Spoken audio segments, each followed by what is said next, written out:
इस बात पर नहीं जाएंगे। वो तो एक इंदिरा गांधी मर गई तो लोग करने लगे सर, ऐसा कुछ नहीं है। और वो भी गलत, हिंसा कोई भी गलत है, किसी को अधिकार चाहे है कोई करे मार दीजिए नहीं। सच्चाई ये है कि सारे लोग स्टैन स्वामी जैसे लोग ये हितैषी का प्रदर्शन करते थे, लेकिन सच्चाई में इनका उद्देश्य धर्मांतरण था। आपने देखा होगा कि पत्थलगड़ी को कौन बढ़ावा दे रहा था?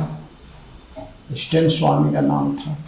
मैं आवाज भी कर रहा हूँ, ये सरकार 5 साल का कार्यकाल यूं ही काटने वाली है। मेरा स्पष्ट मानना है कि यदि राज्य सरकार को लगता है कि इसमें कहीं गड़बड़ी हुई है,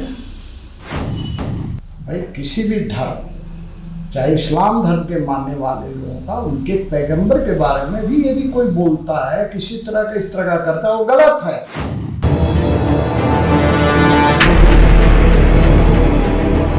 तो स्वागत है आप सबका द मिर्ची न्यूज़ के पेज पर। आज हम नए सवाल और नए संभावनाओं की तलाश के साथ आए हैं, the encounter with the leader.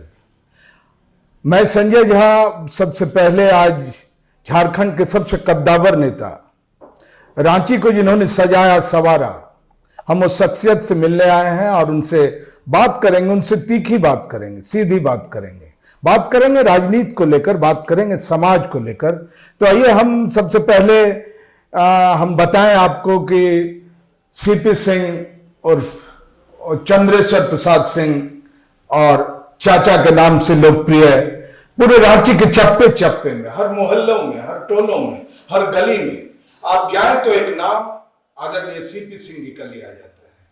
और इनके कामकाज का तरीका भी बिल्कुल अलग है, बिल्कुल अलहदा है, बहुत सहज है, बहुत सरल है और बेलाग ढंग से बोलते हैं, किसी भी सवाल पे साफ साफ बात करते हैं। तो आइए हम बात करते हैं आदरणीय सीपी सिंह जी से। सर आपको प्रणाम द न्यूज मिर्ची की तरफ से। सर एक तो जानना चाह रहे थे कि भारतीय जनता पार्टी अभी दावा कर रही है कि सरकार हम लोग गिरा देंगे, कुछ कांग्रेस के लोग विधायक भी संपर्क में, क्या ये सच है कि ऐसे ही है? सर इस सबसे बड़ी बात तो है कि दावा कर कौन रहा है?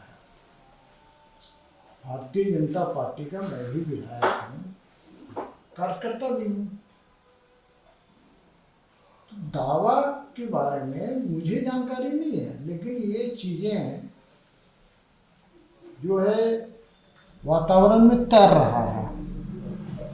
तो कौन इसको हवा दे रहा है, कौन इसको आज के दिन प्रचारित और प्रसारित कर रहा है, ये समझ से परे है। जबकि ऐसी कोई बात नहीं है, इस बात में कोई दम नहीं है। सवाल ये है कि कुछ भी चीज़ें जो मीडिया के माध्यम से आती हैं या मीडिया तक पहुंचती हैं, तो उसमें कितनी सच्चाई होगी मुझे नहीं पता। लेकिन आज के दिन मैं कह सकता हूँ कि ऐसी कोई बात न मेरे संज्ञान में आया है और न इस पर मैं कोई विश्वास करता हूँ। ये तो क्या ये आप ये मार्क्स देते हैं कि सरकार जो है, हेमंत सोरेन की जो सरकार है, वो अच्छी तरह से काम कर रही है? मतलब देखिए, कोई भी मार्क्स देने के पहले कई बिंदुओं पर ध्यान देना पड़ता है। कोई सरकार, किसी पार्टी की सरकार 100% तो कोई भी मार्क्स उसको नहीं दे पाएगा, क्योंकि इतनी अपेक्षाएं हैं, तरह तरह की अपेक्षाएं, कुछ सही अपेक्षाएं हैं और कुछ गलत अपेक्षाएं भी रहती हैं। तो सही अपेक्षाएं नहीं पूरा हो तो उस पर मार्क्स दिया जाए, लेकिन गलत अपेक्षाएं हो और वो पूरा ना हो तो उस पर क्या मार्क्स दीजिएगा? अपेक्षा ही गलत कर रहे हैं।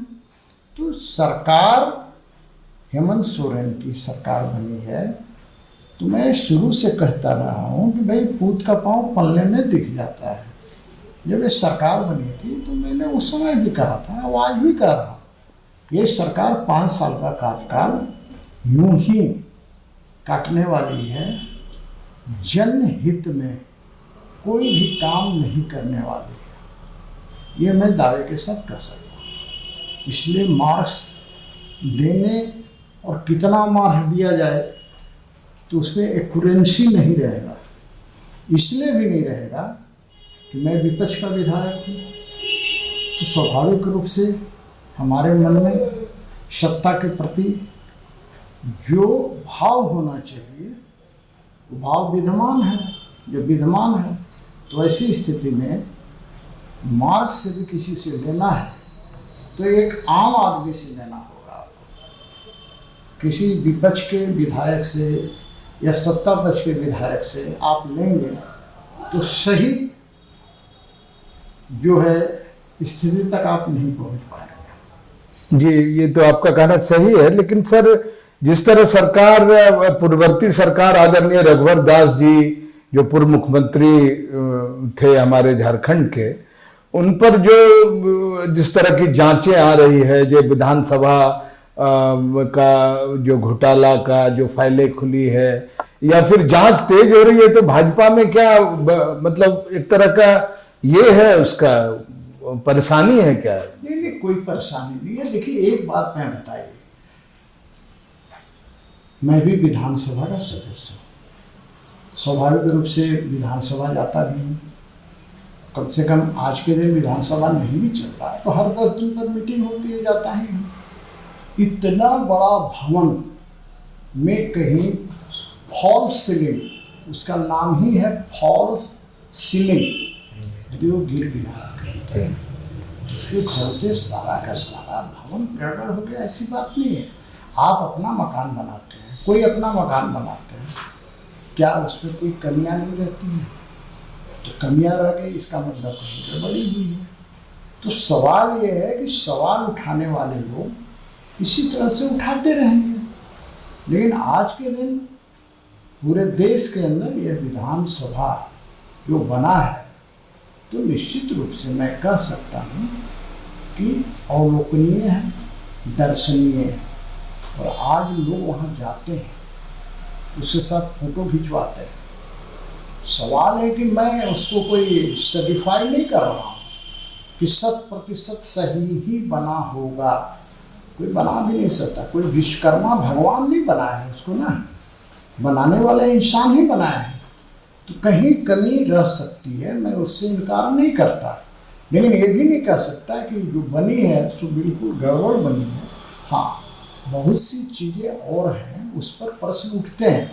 तो मैं बार बार कहा हूँ कि सरकार को यदि लगता है कि इसमें गड़बड़ी हुई है तो सबसे पहले उस समय के विभागीय सचिव, उस समय के अभियंता प्रमुख, उस समय के तमाम जो अधिकारी थे, छोटे से लेके बड़े, तो सबसे पहले सवालों के घेरे में तो वो आते हैं। आप सीधे मुख्यमंत्री को उसके लिए जिम्मेवार ठहराते हैं, ये गलत बात है। हर बात के लिए सीधे प्रतिशोध की भावना से इस तरह की बातें उठेंगी तो कोई भी व्यक्ति काम नहीं करना चाहेगा। और इसीलिए मैंने देखा है अपने जीवन काल में कई अधिकारियों को जो फाइल दबा के बैठ जाते थे, काम नहीं करते थे कि हम फंस जाएंगे।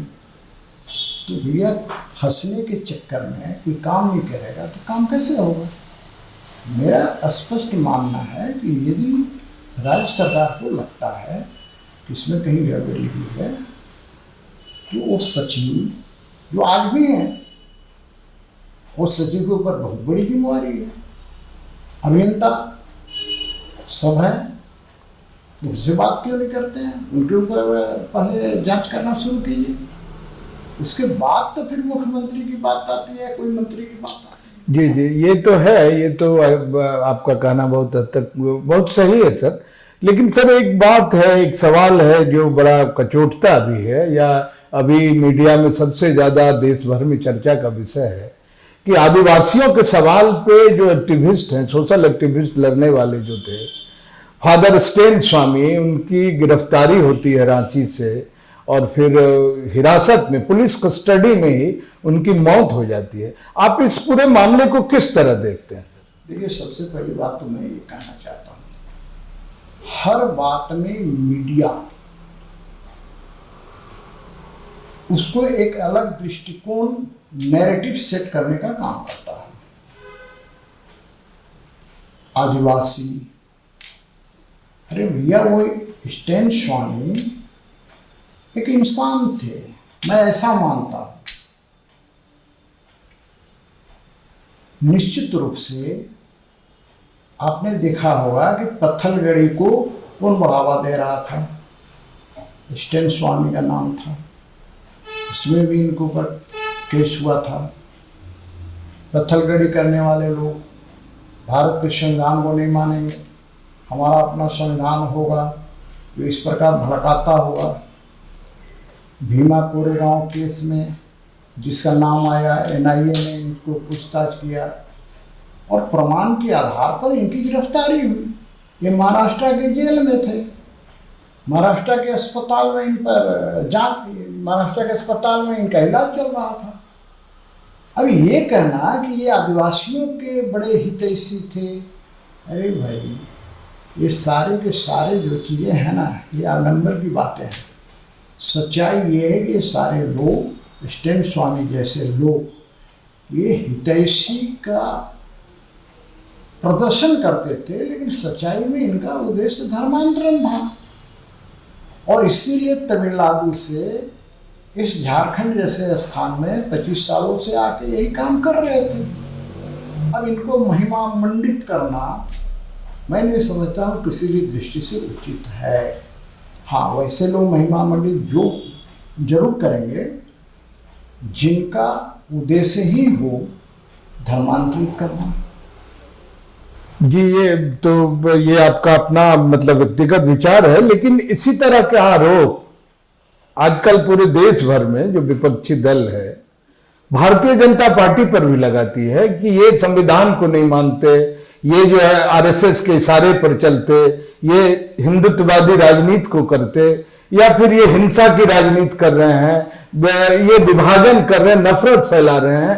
ये राहुल गांधी कहते हैं कि ये मतलब पूरी नफरत की राजनीति है। इस पर आप क्या मतलब सोचते हैं? विपक्ष के लोगों का एकमात्र एक सूत्री कार्यक्रम है भारतीय जनता पार्टी और आदरणीय मोदी जी का विरोध करना। भारतीय जनता पार्टी एक राष्ट्रवादी पार्टी है और उसके नेता आदरणीय नरेंद्र मोदी जी हैं, जो देश हित में काम कर रहे हैं। सवाल ये है कि जो पार्टी कांग्रेस की चर्चा और राहुल गांधी की अपनी चर्चा की, जब पाकिस्तान पर सर्जिकल स्ट्राइक होता है और वो प्रमाण मांगते हैं, पाकिस्तान के आतंकवादी अड्डों को तबाह किया जाता है, वो उस पर प्रमाण मांगते हैं, कोरोना वैक्सीन पर सवाल खड़ा करते हो, विपक्ष के अखिलेश यादव कहते हो कि ये मोदी का वैक्सीन है, मैं नहीं लगवाऊंगा, ये अलग विषय कि आज लगवा लेते हैं। और आज ही अखिलेश यादव ने, जो पूर्व मुख्यमंत्री हैं, उन्होंने कहा है कि मैं यूपी के पुलिस और भाजपा सरकार पर मुझे विश्वास नहीं है। किसी पत्रकार में जरा सा भी हिम्मत है तो ये बात पूछना चाहिए कि आपके जो सुरक्षा कर्मी हैं वो कोई लंदन से आए हैं क्या? यूपी पुलिस के ही जवान हैं क्या? उन्होंने उसे वापस किया क्या जब उन्हें पुलिस, यूपी पुलिस पर विश्वास नहीं है? तो यहाँ तो है, होड़ लगी हुई है एक समुदाय विशेष और खास करके मुस्लिम समुदाय का वोट कैसे लेना है। अब उनका 19% यूपी में जनसंख्या है कि 20% है कि 18%, मैं नहीं जानता है। उस वोट के लिए सपा भी परेशान है, बसपा भी परेशान है, कांग्रेस भी परेशान है, आप भी परेशान है, तमाम विपक्ष की पार्टियां परेशान हैं कि उस वोट को कैसे लिया जाए। इसके लिए चाहे हिंदुओं को, सनातनियों को गाली क्यों न देना पड़े, सनातन धर्म के मानने वाले जो महापुरुष हैं, जिनको सनातन धर्म के लोग मानते हैं, जिनको भगवान मानते हैं, उनका कैसे खिल्ली उड़ाया जाए, कैसे उनके प्रति एक तरह से तिरस्कार का भाव पैदा किया जाए, कैसे उनके बारे में कहा जाए कि राम तो काल्पनिक थे। तो इस तरह के काम करने वाले लोग सिर्फ इसलिए करते हैं कि मुस्लिम का वोट उन्हें मिले, क्योंकि 70 साल से तो मुस्लिमों को उन्होंने वोट बैंक बना के रखा। ऐसी स्थिति में भारतीय जनता पार्टी जब राष्ट्र की बात करती है, राष्ट्रवादी विचार से ओतप्रोत होकर काम करती है, राष्ट्रीय स्वयंसेवक संघ जो निरंतर 1925 स्थापना काल से अभी तक इस देश के हित की बात करती है, देश में राष्ट्रवाद फैलाने का काम कर रही है, लोगों में संस्कार भरने का काम कर रही है, तो स्वाभाविक रूप से ये विपक्षी लोगों को अच्छा नहीं लगता है, नहीं लगेगा। तो इस तरह को हम भ्रम फैलाते रहेंगे। भारतीय जनता पार्टी और उसके नेता आदरणीय प्रधानमंत्री जी देश हित में अपना काम कर रहे हैं, निरंतर काम कर रहे हैं। यूपी में योगी जी काम कर रहे हैं, ये करते रहेंगे और इसीलिए हर चीज का ये विरोध करेंगे। तो राष्ट्रवाद की बात एक तरफ होती है, एक राष्ट्र विरोधी की बात होती है। तो विपक्ष के लोग मोदी जी और भाजपा का विरोध करते करते राष्ट्र का विरोध करना शुरू कर देते। लेकिन सर एक आप मतलब अन्यथा नहीं लेंगे तो मैं आपसे एक तीखी बात करूं, सीधी बात, कि भारतीय जनता पार्टी को जब भी झारखंड में कुछ मतलब धार्मिक मतलब विस्फोट बुलवाना होता है तो आप ही उस फ्रंट पर आते हैं। आपका वो रहा है, कई बयान आप देते रहे हैं। क्या हिंदू मुसलमान की एकता नहीं होनी चाहिए क्या इस देश में? अच्छा, एक बात मैं आपसे पूछ रहा हूँ, पहला बात कर तो खंडन में करता हूँ कि मैं भारतीय जनता पार्टी का कोई प्रवक्ता नहीं हूँ और मैं प्रवक्ता के नाते आपसे कोई बात नहीं कर रहा हूँ। मैं भारतीय जनता पार्टी का एक कार्यकर्ता हूँ और भारतीय जनता पार्टी का विधायक हूँ। देखिए, स्पष्ट रूप से मुझे 2-3 प्रश्नों का जवाब दीजिए। देखिए, आज के दिन क्या हो रहा है, सीरिया से लेकर अफगानिस्तान से लेकर पाकिस्तान से लेकर इंडिया के अंदर भाई आतंकवादी घटनाएं हो रही है। मैं भी मीडिया में देखता हूँ, मीडिया में बहस होती है और मीडिया के लोग भी बोलते हैं कि आतंकवाद का कोई धर्म नहीं होता, आतंक करने वालों का कोई धर्म नहीं होता। मेरे जैसा व्यक्ति का स्पष्ट कहना है कि आखिर आतंक की घटनाओं में शामिल सारे के सारे लोग वही क्यों होते हैं, एक ही धर्म के लोग क्यों होते हैं? भैया, वो कोई बजरंग दल के लोग होते हैं क्या? कश्मीर में जो पत्थर चलाते हैं सेनाओं के ऊपर, वो आरएसएस के लोग होते हैं क्या? अभी यूपी में पकड़े जा रहे हैं, कभी हिजबुल मुजाहिदीन के नाम पर, कभी लश्कर तौबा के नाम पर। ये सब सारे क्या बजरंग दल आरएसएस के संगठन है क्या?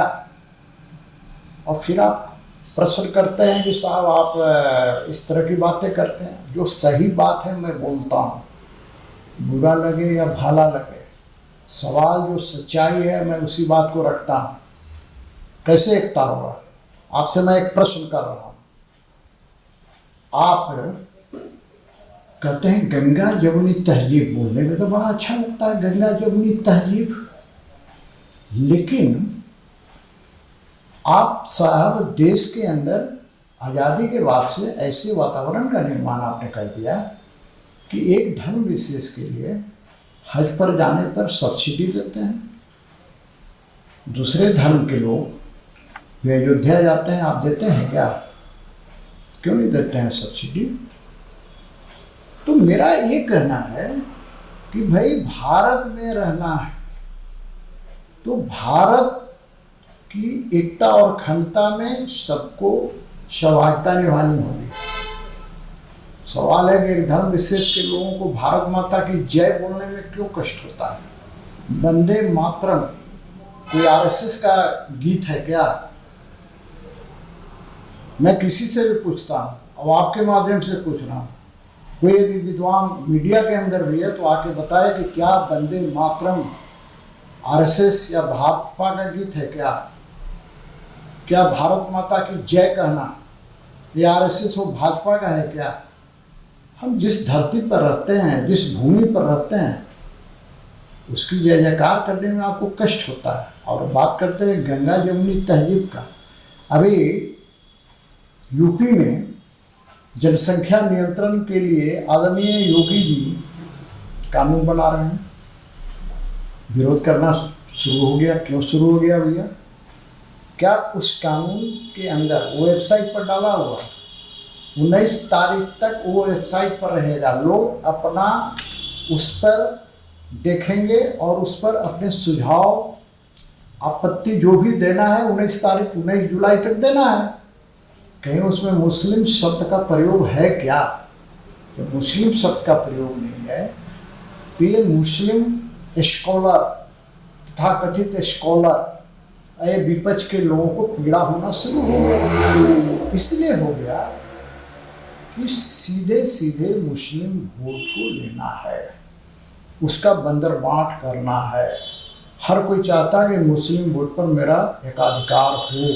और आप कहते हैं कि हम जो है इस तरह की बातें बोलते हैं, सच्चाई बोलते हैं तो लोगों को गलत लगता है। लेकिन सच्चाई तो सर अभी मोहन भागवत जी बोले, संघ प्रमुख साहब बोले कि भाई हम लोग का सबका डीएनए एक है, हम लोग एक हैं।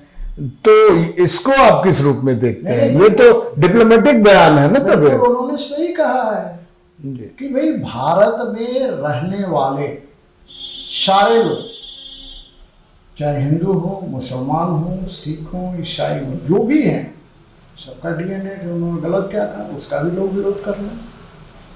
भाई भारत भूमि पर रहने वाले बहुत से जो लोग हैं जो तलवार के डर के कारण उन्होंने धर्म परिवर्तन कर लिया। बहुत लोग गरीबी के कारण, प्रलोभन के कारण उन्होंने धर्म परिवर्तन कर लिया। लेकिन आखिर उनके पुरखे तो सनातन धर्म को मानने वाले ही लोग थे। अब ये अलग विषय है कि आज के दिन लोग अपने आप को कहेंगे कि मैं इस धर्म का हूँ, मैं इस धर्म का। देखिए कभी हम लोग इस बात का विरोध नहीं करते। ये हम एक गैर राजनीतिक सवाल सर थोड़ा करेंगे। अब ठीक है, राजनीति सर अपनी जगह है। आप सर जब प्रेम और नफरत में चुनना होगा समाज में तो किसको चुनेंगे सर? स्वाभाविक रूप से प्रेम को चुनेंगे। तब फिर इतना विवाद क्यों सर? इतना मतलब हम लोग पता है खड़ा करते हैं ना, विवाद खड़ा करने वाले वही लोग हैं। नहीं सर, मतलब 84 मुसलमान को पीट पीट के मार दिया जाता है मॉब लिंचिंग में, ये का के पूरे देश भर में सर। और हिंदू को मार दिया जाता है उसको? नहीं, ये बताइए कहाँ मारा जाता है? नहीं, वो मॉब लिंचिंग नहीं है ना। कहाँ आप बताइए, कहाँ एक भी बताइए। अरे भैया इसी दिल्ली में एक हिंदू लड़का, नाम मैं भूल रहा हूँ, जो कोई मुस्लिम लड़की से प्यार करता था, उसको मार दिया गया। उसको भूल गए, मीडिया के लोग भूल जाते हैं। नहीं सर, ये आप बताइए। वो मॉब लिंचिंग नहीं है। मुस्लिम को यदि किसी ने देखिए, गलत दोनों है, गलत दोनों है। मैं ये कह रहा हूँ मुस्लिम है वो भी इंसान है, हिंदू है वो भी इंसान है, सिख है वो भी, कोई भी मानव जाति में जन्म लिया है वो इंसान है। किसी भी इंसान की हत्या दुखद है, गलत है।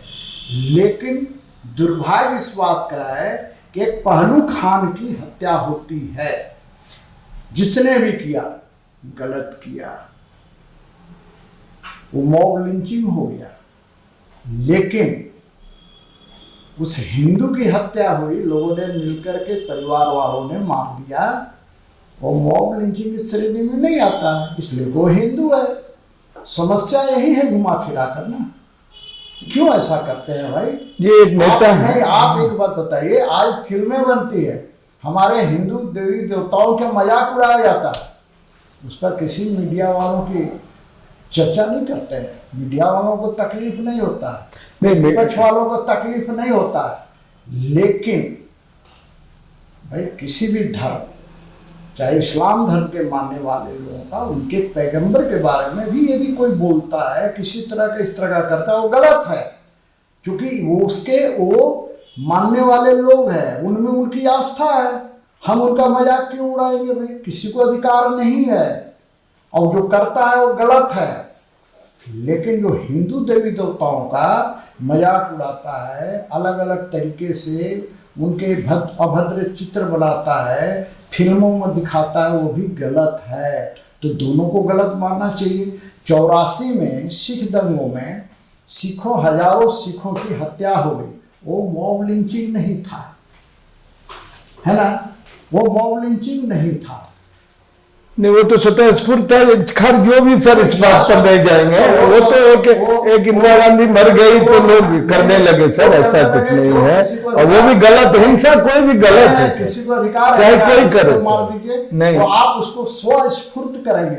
नहीं। यही शब्द मॉब लिंचिंग वगैरह सो कॉल्ड सेकुलर मीडिया ने दिया है। अभी सर आपकी सरकार, जो पिछली सरकार थी, आप उसमें काबीना मंत्री भी थे सर, आपके कामकाज, लेकिन आपकी सरकार के बारे में अब सारे लोग यह कह रहे हैं कि आप लोग मतलब कॉर्पोरेटरीकरण कर दिए पूरे झारखंड का, जल जंगल जमीन छीनने की कोशिश की आदिवासियों का। किसकी जमीन छीना? ने अडानी मतलब आए और गोड्डा में किस तरह किसानों की जमीन, और निशिकांत दुबे को लोग दूसरे तरह से देखते हैं। आप क्या चाहते हैं कि झारखंड में निवेश नहीं हो, झारखंड में कल कारखाने नहीं लगेंगे क्या? ये जमीन पर नहीं लगेंगे, हवा में लगेंगे। अभी माननीय मुख्यमंत्री जी इनवाइट कर रहे हैं, कहाँ लगेगा जमीन? हवा में। अरे जिसके पास पैसा होगा वही न लगाएगा।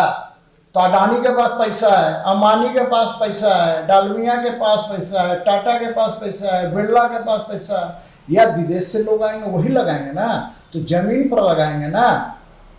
आप कहते हैं जब वो लगेगा तो कहते हैं कि आप लूट रहे हैं, नहीं लगेगा तो बोलेंगे लोगों की बेरोजगारी है। दोनों चीज एक साथ नहीं चलती। लेकिन जल जंगल जमीन तो सब बचना भी चाहिए ना लोगों का, मतलब उस बात से सहमत हूँ। और यहाँ के हमारे जो भी आदिवासी भाई हैं वो प्रकृति पूजक हैं। जल जंगल जमीन से उनका रिश्ता है, खून का रिश्ता है, वो उस जड़ है, जड़ से है, उससे साथ छोड़ना नहीं चाहते। लेकिन यदि कोई जबरदस्ती किसी की जमीन को लेता है, हड़पता है तो गलत है। लेकिन कोई स्वाभाविक रूप से अपनी जमीन को देता है, चाहे कोई लेने वाला, उसमें गलत कर रहा है सर। लेकिन आपकी पार्टी में झारखंड में तो बहुत कलह दिख रहा है, और जो सरजू राय जी निकल के गए वो भी आरोप लगाते हैं मुख्यमंत्री जी पर। फिर एक इरफान अंसारी हैं कांग्रेस के, बोले निशिकांत दुबे तो नचनिया है, इसको तो हम अपने यहाँ फिल्म में काम देंगे। क्या है ना कि आप लोग को दिक्कत क्या है? आप लोगों को दिक्कत ये है कि निशिकांत दुबे से इरफान अंसारी की तुलना करते हैं। समस्या यही है आप लोगों की। नहीं, मेरी क्या, जो सुनते हैं सर बात करते हैं सर। नहीं, आप लोग, मेरी क्या, मैंने आप लोग सबका, मैं आपको नहीं कर रहा हूं, मैंने आप लोग सबका प्रयोग किया। अरे भाई, अब सरजू राय जी आरोप लगा रहे हैं। भाई सरजू राय जी बड़े नेता है, उन्होंने एक दूसरा दल बन लिया है, अब उनका ये अधिकार है, मैं उस पर क्यों टिप्पणी करूं? सवाल ये है कि आज निशिकांत दुबे में कलेवर नहीं होता, जनता के बीच में लोकप्रिय नहीं होता, तो तीसरी बार सांसद चुने जाते क्या? तो आरोप लगाने वाला तो आज के दिन अभिव्यक्ति की स्वतंत्रता के नाम पर कोई भी किसी पर आरोप लगा सकता है। ये भारत देश है सर। एक निजी सवाल है व्यक्तिगत, आप तो जानते हैं एक बड़े कद्दावर नेता है बिहार के, जो पिछले 14 साल से जेल में है, उनका नाम आनंद मोहन है। तो आप क्या मतलब उनकी रिहाई के लिए क्या कुछ मतलब होनी चाहिए कि नहीं? सजा पूरी हो गई है उनकी। अब ये तो देखिए कानून की बात है। आनंद मोहन से मेरा परिचय रहा है, एक दो बार हम लोग कार्यक्रम में भी साथ में शामिल हुए हैं, और उनकी पत्नी लवली आनंद जी सांसद भी रही, विधायक भी जब मैं था तो वो थी। देखिए कानून अपना काम करता है, देर हो सकती है, अंधेर नहीं। अब कानूनन कितना दिन उनका सजा बाकी है, नहीं बाकी है, इसके बारे में तो भाई कानून बताएगा। उसमें हमारे चाहने और आपके चाहने से कुछ नहीं होता है। मैं इतना ही जानता हूँ कि कानून अपना काम करता है, और कानून की नज़र में उनकी सजा पूरी हो जाएगी तो बाहर आ जाएगी। ये आप अपने फुर्सत के क्षण में क्या करते हैं? मतलब हर समय 24 घंटे राजनीति करते हैं, लोगों से डील, या कुछ अपने लिए भी योगा, ध्यान, किताब या कुछ? बिल्कुल आप ठीक कह रहे हैं। मैं बिल्कुल खाली समय में मैं प्रतिदिन सुबह और शाम, सुबह 1 घंटा, शाम को रात को 1 घंटा, 2 घंटा मैं वॉकिंग करता हूँ अपने कैंपस के लिए। उसके बाद खाली समय में मैं पुस्तक पढ़ता हूँ। पुस्तक पढ़ने का मेरे को आदत है, और पुस्तक में महापुरुषों का पढ़ता हूँ। बाद बाकी समय आम जनता के लिए है, जो मोबाइल पर भी फ़ोन आते रहता है, उनकी बातें सुनता हूँ। किसी कारणवश उनकी बातें मैं बाथरूम में नहीं उठा पाया, जैसे आपसे बात कर रहा हूँ, वो मोबाइल मैंने साइलेंट में लगा दिया है। लेकिन जो भी फ़ोन आएगा कॉल बैक मैं सबको करता हूँ, भले ही उसका नाम हमारे मोबाइल में सेव है या नहीं, क्योंकि आम जनता फ़ोन करती है। मैं देखता हूँ कि मिस कॉल मैं करता हूँ। किसी न किसी मोहल्ले में प्रतिदिन दौरा करता हूँ। आज भी मैं पार्टी के कार्यक्रम में 2 जगह हिस्सा लिया, 2 मंडलों में, और एक जगह विधायक आपके द्वार कार्यक्रम के तहत मैं हापना बस्ती में करीब 1.5 घंटा वहाँ पर लोगों से मिला, वहाँ की समस्याएं सुनी, और फिर मैं वहाँ से आया। तो मेरा सुबह से लेकर रात तक।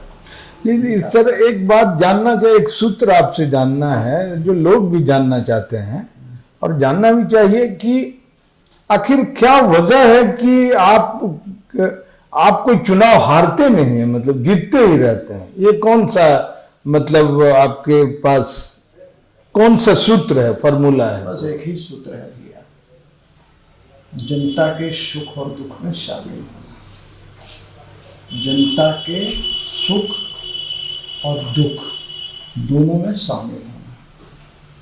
अब मैं बहुत लोग पूछते हैं वे कैसे करते हैं यार, आप बोलेंगे भैया बड़ी अपेक्षा के साथ, उसके घर में यदि सत्यनारायण भगवान की कथा हो रही है, वो बुलाता है तो मैं जाता हूँ। छठी है तब जाता हूँ, सतैसा है तब जाता हूँ, शादी है तब जाता हूँ, कहीं किसी के यहाँ मृत्यु हुई बुलाता है तब जाता हूँ। घूमते रहता हूँ।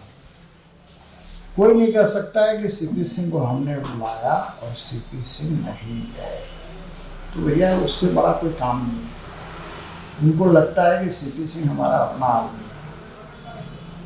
खास करके गरीबों के यहाँ तो मैं प्रायोरिटी देकर पहले जाता हूँ, क्योंकि गरीबों की सेवा करना है मेरा पहला धर्म है। सेवा सबका करते हैं, लेकिन अब प्रायोरिटी यदि आप पूछेंगे तो सबसे पहले गरीबों का, उसके बाद फिर किसी का 2, 3, 4 नंबर आता होगा, लेकिन फर्स्ट प्रायोरिटी गरीब, असहाय, पीड़ित, वो ज़्यादा उनकी आवश्यकता है।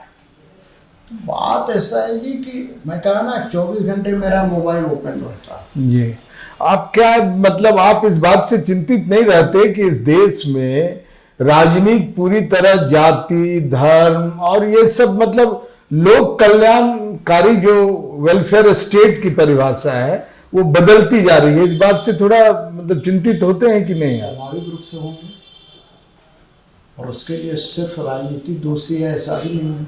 मैं नहीं मानता, इसलिए नहीं मानता कि समाज के अंदर अलग अलग क्षेत्र में काम करने वाले लोग अपने अपने दायित्वों का निर्वहन ईमानदारी पूर्वक करें, आधी समस्या का समाधान हो जाएगा।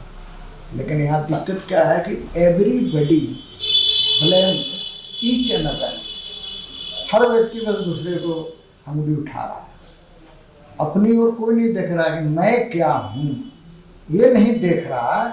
दूसरे पर आरोप लगाने में ही उसका समय व्यतीत हो जा रहा है। अरे भैया, डू आवर ड्यूटी ऑनेस्टली। आप जहाँ पर हैं आप अपनी ड्यूटी कीजिए, हम जहाँ पर हैं हम अपनी ड्यूटी करें। ये नहीं हो रहा भाई साहब। दिक्कत यह है कि हर व्यक्ति राजनीति पर आक्षेप लगाते हैं, तो कभी कभी मैं हंसता भी हूँ, कभी कभी सोचता भी हूँ कि भाई आज के दिन मान लीजिए अभी कोरोना काल में दिक्कत कहाँ है, इसको थोड़ा हल्का होने के लिए मैं बोल रहा हूँ कि जो औसर तलाशा रेमडेसिविर दवा ब्लैक में बेच रहा है, वो भी कह रहा है अच्छे दिन कब आएंगे। जो गैस ब्लैक में बेचा, जी जी वो भी कह रहा अच्छे दिन कब आएंगे। जी तरह तरह के हथकंडे जो अपना रहा है वो भी कह रहा अच्छे दिन कब आएंगे। किसकी बात आप कर रहे हैं भाई? बात यही है कि घुमा फिरा कर मैंने कहा ना कि हर व्यक्ति एक दूसरे पर सिर्फ आरोप लगा रहा, अपने कर्तव्यों का निर्वहन नहीं कर रहा। अधिकार की तो बात करता है, कर्तव्य का बात नहीं करता। जी कल ही मैं कहीं पर भाषण में बोल रहा था कि मैंने आज तक कभी नहीं सड़कों पर देखा जुलूस निकालते हुए कर्तव्यों का पालन करना होगा।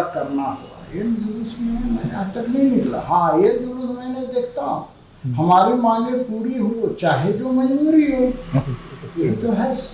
ये तो मतलब आपकी बातों से ये लग रहा है सर, यह जो है कि समाज एक तरह से पूरी तरह से बीमार लग रहा है क्या? मतलब देखिए, मैं इस पर बहुत ज़्यादा नहीं बोलता, न समाज को बीमार बोलूँगा न बहुत स्वस्थ बोलूँगा। इतना स्थिति जरूर है तो मैं महसूस करता हूँ व्यक्तिगत रूप से कि भाई आज के दिन देश के आदरणीय प्रधानमंत्री मोदी जी बार बार कह रहे हैं कि भाई कोरोना अभी समाप्त नहीं हुआ है।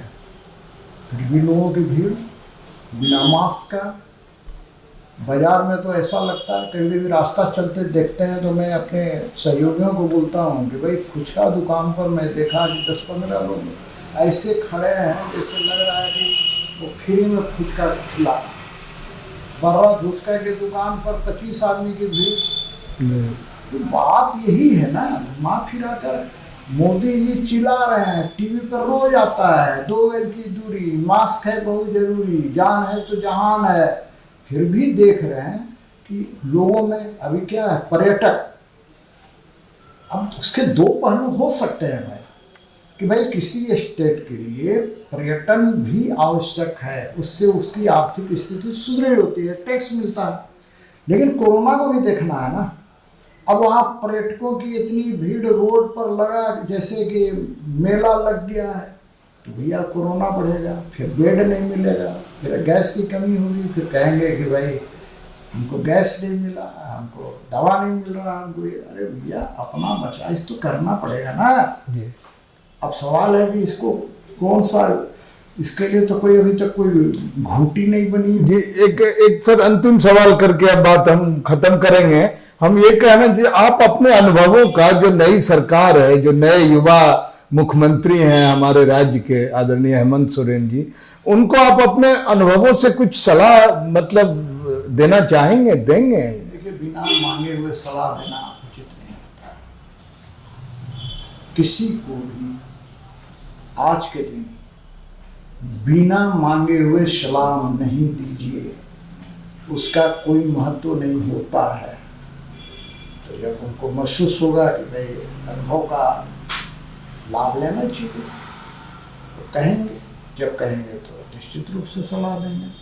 अपना मन से मैं राय बहादुर बनने में विश्वास नहीं रखता। जी ठीक है, बहुत बहुत धन्यवाद। आज हमारी बात आदरणीय सीपी सिंह जी से हुई। लोग इन्हें पूरी रांची में, आप हर गली मोहल्ले में जाइए, चचा जी का के कहते हैं, ये खासियत है इनकी।